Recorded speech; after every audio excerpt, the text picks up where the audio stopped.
What's up, everyone? Welcome to the October 18th edition of DraftKings Tournament Plays presented by BetMGM. I'm your host, Adam Scherer. You can follow me on Twitter at ShipMyMoney DFS. And be sure to click the link below. If you're a new BetMGM user, all you have to do is bet $10 on any moneyline bet. If a player in the game hits a three-pointer, you will get $200. It's as close to free money as you're going to find. Bet $10, click the link, bet $10. Get $200. This is not available for residents of Pennsylvania, New York, Mississippi, or Ontario. But if you're located somewhere else and you are able to bet on BetMGM, take advantage, click the link, bet your $10, get $200 back. It's as easy as that. We're going to take a look at three of the top tournament plays for DraftKings GPPs tonight on opening night of the NBA season using the Boom Bust tool on the Stokastic.com website.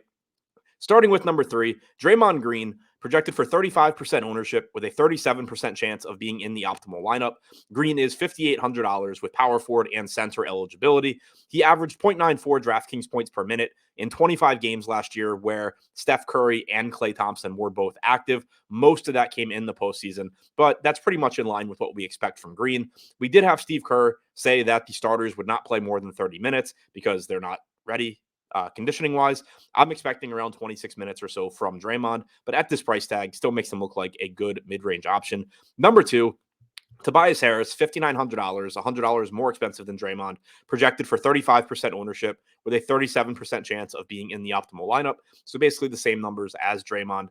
Harris is small forward and power forward eligible. He played 21 regular season games last year after James Harden came to the Sixers.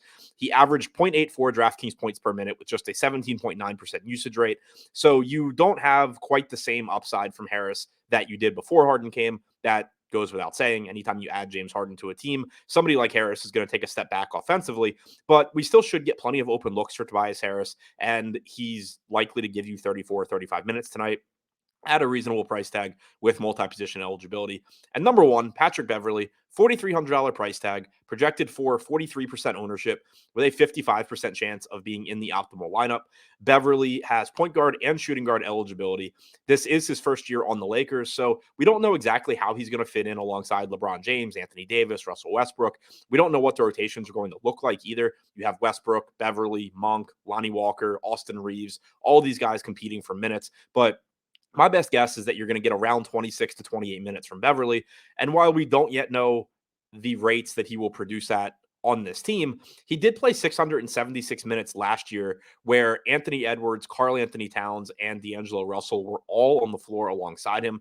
I think that's a decent proxy for the fantasy production that we can expect from Beverly. You're talking about 3 high usage guys, 3 ball dominant guys that are basically just giving Beverly looks when he's open, but you're not really counting on Beverly for offense. I expect it to be similar with the Lakers. He still averaged 0.88 DraftKings points per minute over those 676 minutes, though, despite only having a 15% usage rate. He still does enough in the way of getting assists. He does enough in the way of picking up defensive stats. So at this really cheap price tag, he does look to be going a bit under-owned, even at a healthy 43% ownership projection. So to recap, the top 3 tournament plays on DraftKings: number 3, Draymond Green; number 2, Tobias Harris; and number 1, Patrick Beverly.